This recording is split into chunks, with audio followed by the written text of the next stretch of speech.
December 28, 1989, and Copper Peak Ski Lodge sat nestled in the Colorado Rockies 40 miles west of Denver, surrounded by towering pines heavy with fresh snow that had fallen throughout the night. The main lodge was alive with holiday energy, as families gathered around the massive stone fireplace, their ski gear dripping melted snow onto wooden floors, while the smell of hot chocolate and pine filled the air. Nolan Harper was 6 years old that Thursday afternoon, with bright blue eyes and sandy blonde hair that stuck up in all directions no matter how much his mother tried to smooth it down with her hands. He wore a navy blue ski jacket with reflective silver stripes down the sleeves, snow pants with cartoon rockets on them, and brand new ski boots that were still stiff and uncomfortable on his small feet. The Harper family had driven up from Denver that morning for their annual post-Christmas ski trip, a tradition they'd started when Nolan's older sister Emma turned 8 and begged to learn how to ski. Nolan's father David was checking them into their room while his mother Rachel helped Emma organize their ski equipment near the lodge entrance, and Nolan stood beside the massive Christmas tree in the lobby. The tree had to be at least 15 feet tall, decorated with thousands of white lights and wooden ornaments carved to look like skiers and snowboarders, and Nolan was mesmerized by a mechanical train that circled the base. "Stay right there, honey, we'll be done in just a minute," Rachel called over her shoulder as she untangled Emma's ski poles from a pile of gear, and Nolan nodded without taking his eyes off the train. The lobby was packed with at least 50 people, families arriving for the holiday week and day visitors getting ready to hit the slopes before the lifts closed at 4 o'clock.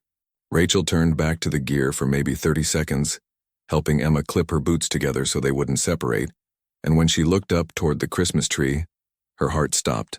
Nolan was gone, simply vanished from the spot where he'd been standing just moments before, and the mechanical train continued its endless circle around the tree base as if nothing had happened. "Nolan?" Rachel called, her voice cutting through the lobby noise, and she dropped Emma's ski boots and rushed to the Christmas tree, scanning frantically in every direction for that navy jacket with silver stripes.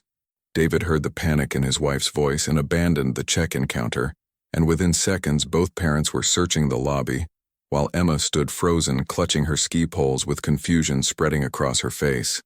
If this story is touching your heart like it's touching mine, please subscribe and hit like so more people can hear about cases that need attention, and comment which part affected you most, or where you're watching from.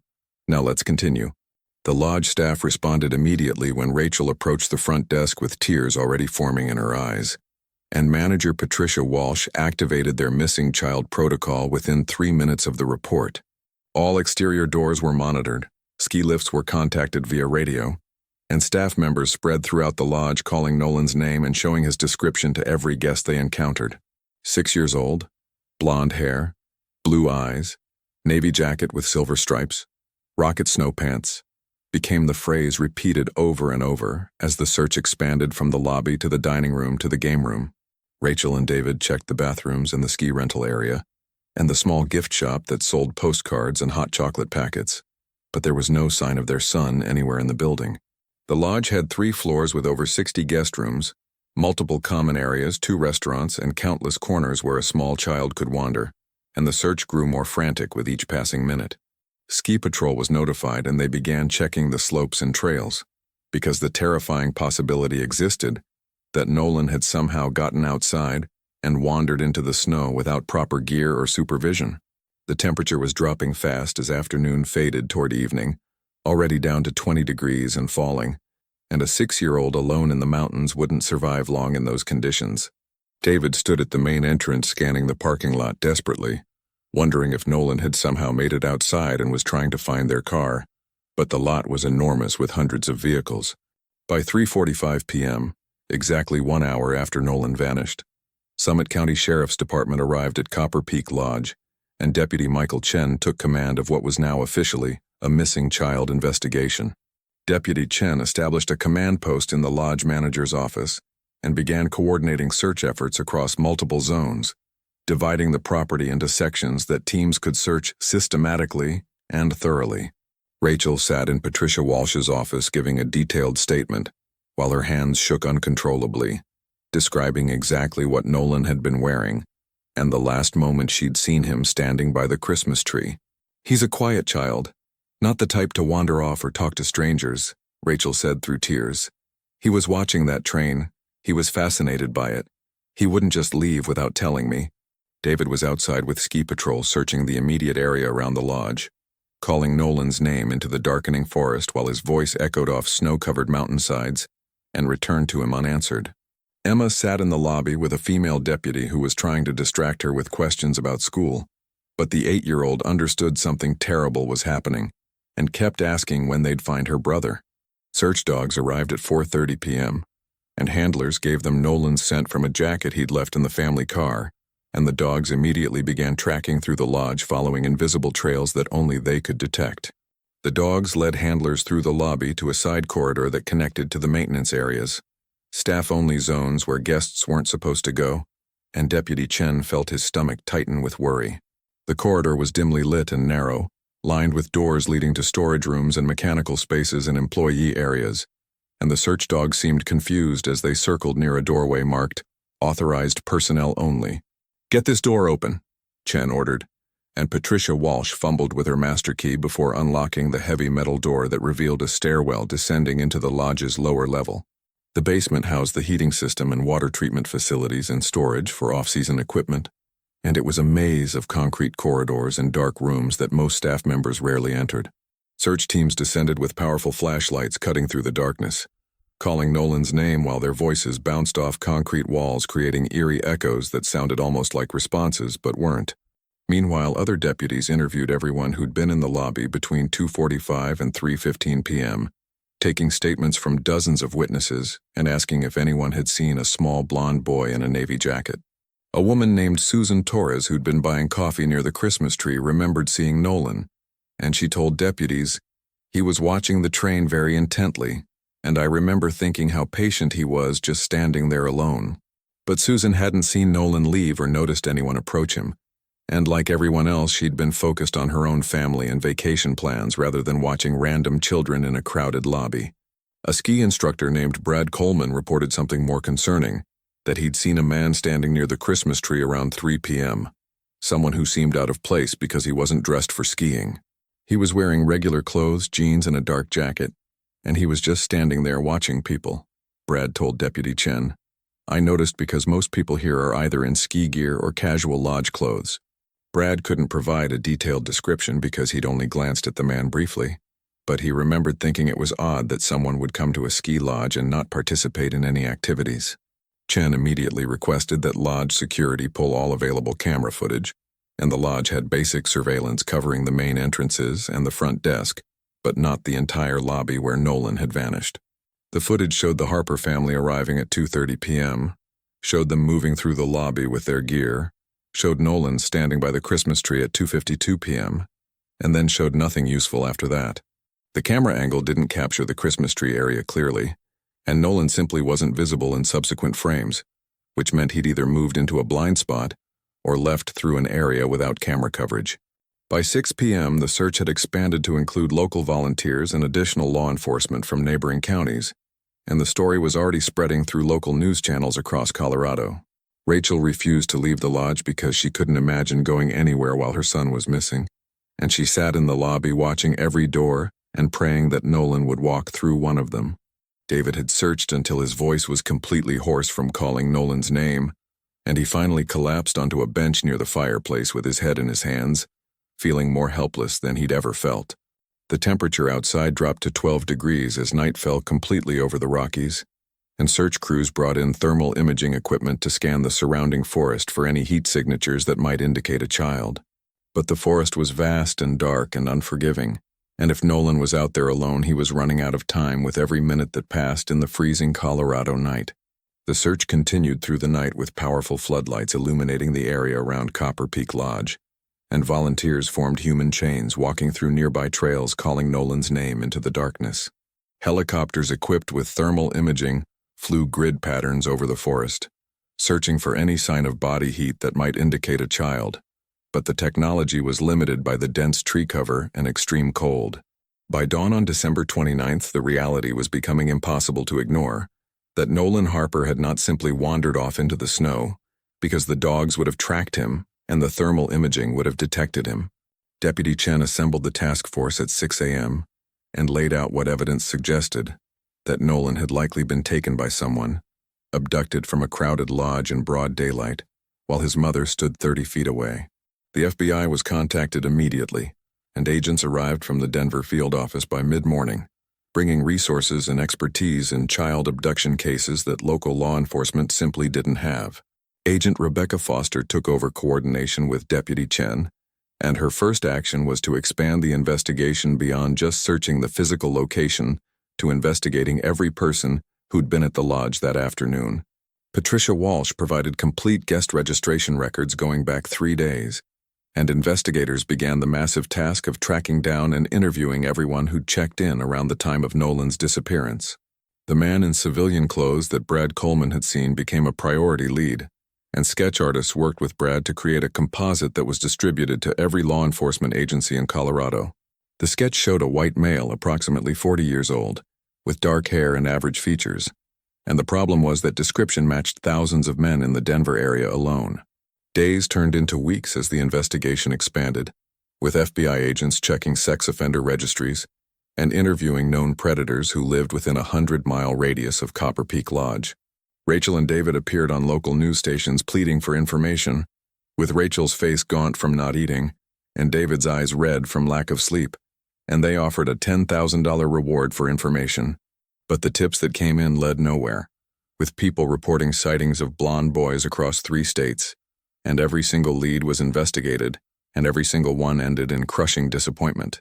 The Harper family couldn't bear to return to their Denver home where Nolan's bedroom waited untouched, so they stayed with Rachel's parents trying to hold together what remained of their shattered lives.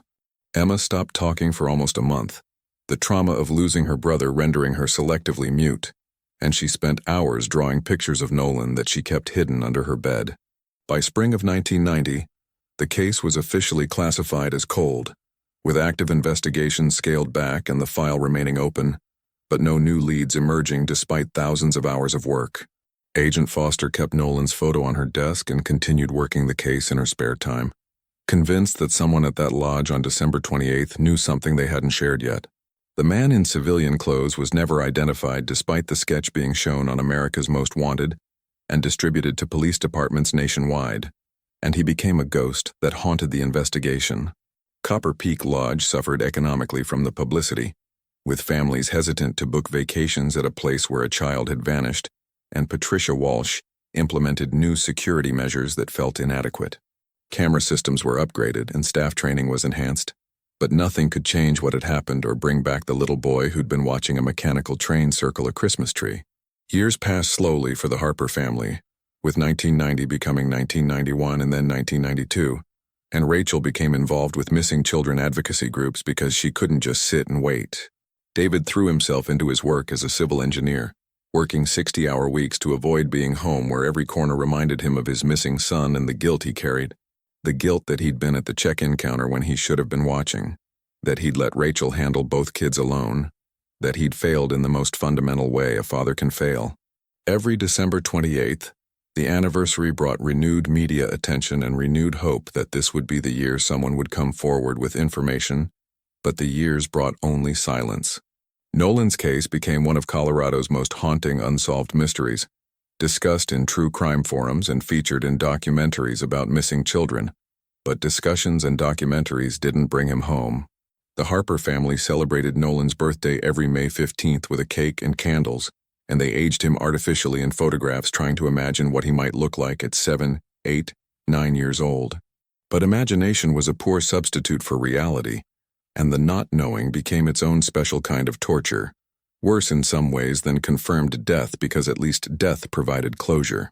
Detective work continued sporadically with new investigators occasionally reviewing the case file, but the trail had gone completely cold, and without new evidence there was nothing to pursue that hadn't already been exhausted. March 2006, 17 years after Nolan vanished, and Copper Peak Lodge was sold to a new ownership group that planned extensive renovations to modernize the aging property and attract a younger demographic. Construction crews began work in early April, gutting outdated sections and expanding the main lodge, and on April 18th, workers started demolishing an old maintenance shed that sat 200 yards behind the main building. The shed had been built in the 1950s and hadn't been used for anything except occasional storage, since the lodge added a newer maintenance facility in 1985. and it was scheduled for complete removal. Foreman Jake Martinez supervised as his crew used a small excavator to tear down the structure, and the building came apart easily because decades of mountain weather had weakened the wood and corroded the metal. As the back wall collapsed, Martinez's equipment operator called out, "Boss, there's something under here, something that doesn't look right," and Martinez climbed down to investigate what his worker had found. Beneath the shed floor, hidden in a crawl space that was barely 3 feet deep, were bones that were unmistakably human and unmistakably small, wrapped in deteriorated fabric that had once been blue. Martinez called 911 immediately with his hands shaking, and Summit County Sheriff's Department arrived within 20 minutes, followed by crime scene investigators who cordoned off the entire area. The remains were carefully excavated over the course of 6 hours, and forensic anthropologists worked meticulously to preserve every fragment of evidence that had been hidden under that shed for nearly 2 decades. They found a complete skeleton of a child approximately 6 years old, along with remnants of clothing that included a zipper with reflective material still attached and small ski boots that had survived better than the fabric. Deputy Chen, now a sheriff's lieutenant, arrived at the scene and felt his stomach drop as he looked at those small boots, because he'd spent months searching for Nolan Harper and had never stopped thinking about the case. "Get dental records for Nolan Harper," Chen ordered, though in his heart he already knew whose remains they'd found, and the purple ski boots with cartoon rockets painted on them confirmed what he feared. The coroner's preliminary examination revealed that the child had died from asphyxiation, likely smothered based on the position of the hyoid bone, and had been dead for many years based on decomposition patterns. Dental records confirmed within 48 hours what everyone suspected, that the remains belonged to Nolan Harper, who had been 6 years old when he vanished from the lodge on December 28, 1989. Rachel received the call on a Tuesday morning while she was at work, and she collapsed in her office when the detective told her they'd found Nolan, that her 17-year wait for answers was finally over. David was on a construction site when his phone rang, and he had to sit down in his truck as the world spun around him, because some part of him had always held on to hope that Nolan was alive somewhere. Emma, now 25 years old and working as a teacher, had never fully recovered from losing her brother, and the news that he'd been dead all along, hidden so close to where they'd searched, broke something inside her. The discovery that Nolan had been under that shed the entire time meant he'd never left the lodge property, that while hundreds of people searched the forest, he'd been buried just 200 yards from where his parents had stood. Evidence analysis took weeks as forensic teams processed everything found in that crawl space, and they discovered fibers that matched carpet from the lodge's basement maintenance area, where search dogs had shown confusion. This suggested Nolan had been killed inside the lodge, possibly in one of those basement rooms. Then his body had been moved to the shed under cover of darkness that same night or shortly after. The shed had been in a blind spot with no camera coverage and no reason for staff or guests to go there, making it a perfect hiding place for someone who knew the property's layout intimately. Lieutenant Chen pulled all employment records from December 1989 and cross-referenced them with the original investigation files, looking for anyone who would have had access to both the basement and the maintenance shed.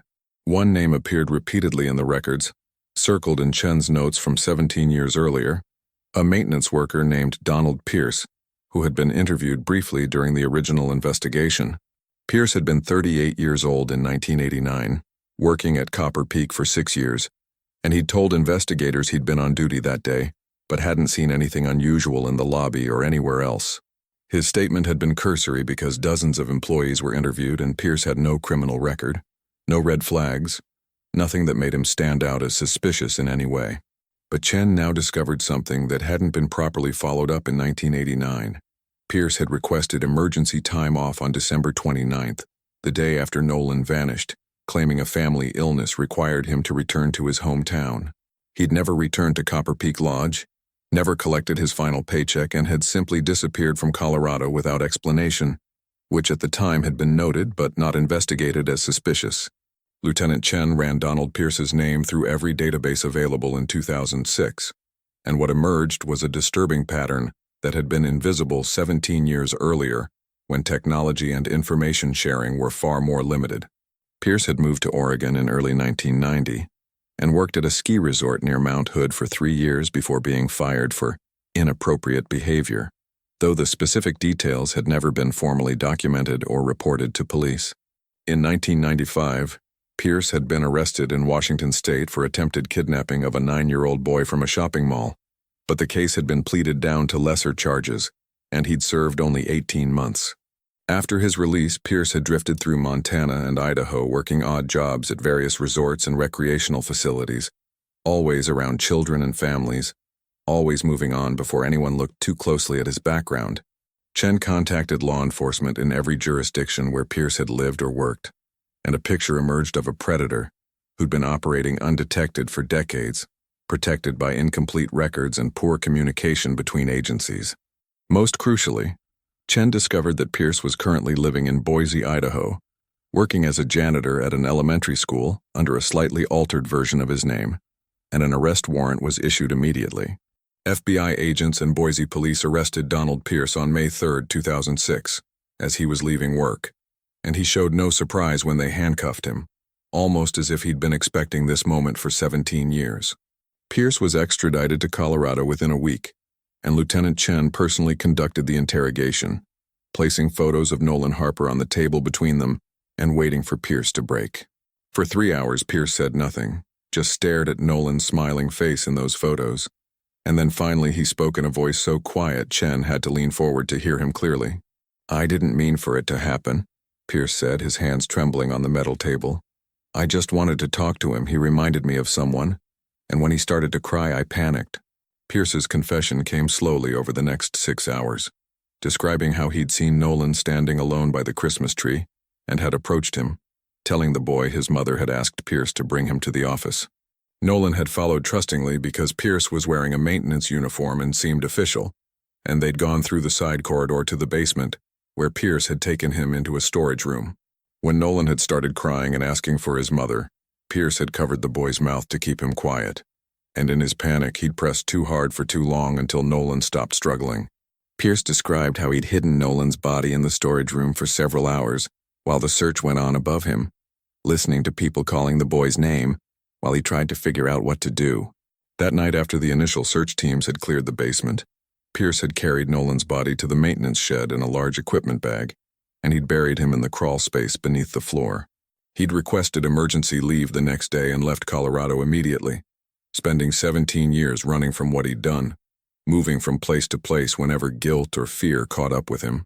The trial began in November 2006 and lasted 4 weeks, with Rachel and David attending every single day and watching the man who'd stolen their son face justice that had been delayed for almost 2 decades. Emma testified about the impact of losing her brother, how it had shaped her entire adult life and left her unable to trust the world or feel truly safe anywhere, even now at 25 years old. The jury deliberated for less than 3 hours before returning with a guilty verdict on charges of first-degree murder, kidnapping, and abuse of a corpse, and the judge sentenced Pierce to life in prison without possibility of parole. Rachel Callahan gave her victim impact statement with a strength that surprised everyone in the courtroom, looking directly at Pierce as she spoke about the son she'd never see grow up, never see graduate or marry or have children. "You stole 17 years of answers from us," Rachel said, her voice steady despite tears streaming down her face. 17 years of not knowing whether my baby was suffering somewhere or if he was already at peace, and I will never forgive you for that." Nolan Harper was finally laid to rest on a cold December afternoon at a cemetery in Denver, with hundreds of people attending, including investigators and volunteers who'd searched for him 17 years earlier. His headstone read, "Nolan James Harper, May 15, 1983, December 28, 1989, forever 6, forever loved, gone too soon but never forgotten," and his family planted blue spruce trees around the grave, the same trees that grew on the mountains he'd loved. The case brought changes to Colorado law regarding background checks for employees working at facilities frequented by children, and Nolan's law was passed requiring more thorough vetting and information sharing between agencies. Even today, Copper Peak Lodge maintains a memorial garden dedicated to Nolan, with a bench overlooking the mountains and a plaque reminding visitors to watch their children carefully because tragedy can strike in an instant. The Harper family established a foundation in Nolan's name that helps families of missing children, providing resources and support that they wished they'd had during those 17 years of not knowing. And somewhere in that Colorado cemetery, beneath blue spruce trees that grow taller each year, a little boy who loved watching mechanical trains finally rests in peace, his story remembered, and his memory honored by all who hear it.